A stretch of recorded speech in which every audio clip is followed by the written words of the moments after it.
आता काही लोक म्हणतात उपमुख्यमंत्री आहेत, दादा कडक होते, शिस्तीचे होते, दादांनी सांगितलं असेल पायलटला हे बाबा उडलंच पाहिजे, पण दादांचं स्टेटमेंट तुम्ही बघा, ते स्वतःच्या मुखातून ते काय बोलतात.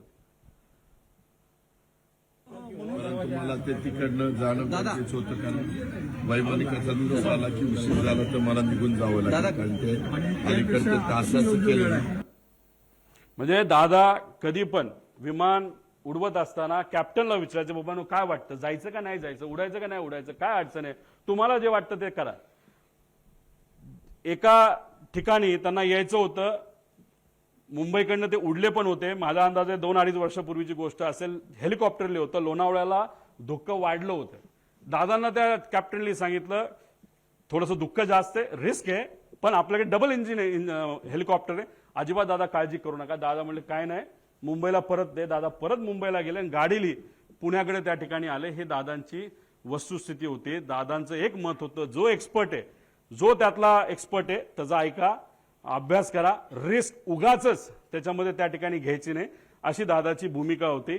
हे होते आमचे दादा, जे वेळेवर एअरपोर्टला पोहोचले, पण नंतर जे घडलं त्याच्यामध्ये काही गोष्टी तुम्हाला पुढे मी सांगतो. पुढे घ्या. आता हे एक ईमेल आहे, या ईमेलमध्ये 2 नावं आहेत क्रू डिटेल्सची, ह्याला क्रॉस व्हेरीफाय करावं लागेल. हे ईमेल, याच्यामध्ये कॅप्टन साहिल काहीतरी आहे बाबा मदन आणि कॅप्टन यश असे 2 नावं प्रपोज केली गेली होती. बाकी सगळं तिथं लिहिलेलं आहे आणि कुठं जाणारे मुंबई बारामती वगैरे सगळं तिथं दिलं होतं. आता हे आहेत दोघं, पण झालं असं की नाव ते दुसऱ्या दिवशी बदलण्यात आलं.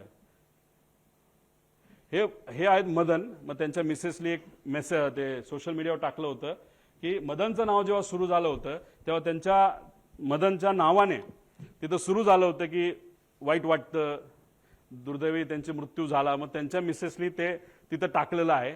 आता हे दोघांची नावं होती, पण मग हे त्यांना त्या ठिकाणी नियुक्ती झाली, म्हणजे पाठक आणि कपूर यांचं नाव तिथं आलं. तर मग आमचा विषय, आणि कधीच तुम्ही बघितलं असेल, कपूरचे कुठला तरी मित्र कुठेतरी बोलत होता की बाबा नो, कपूर आदल्या दिवशी बाहेरून आला होता भारताच्या, तो उडवणारच नव्हता, पण मग त्याला अचानक सांगितलं आणि मग त्यांनी उडवायला घेतलं विमान, असं तुम्ही कुठेतरी ऐकलं असेल. तर मग आमचा प्रश्न असा आहे की मग टेक ऑफ पूर्वी मुख्य पायलट हे का बदलले गेले आणि मग का असं नाव चेंज त्या ठिकाणी केलं गेलं, आणि जर टेक ऑफ करायचं असेल तर त्या पायलटला आधीच यावं लागतं.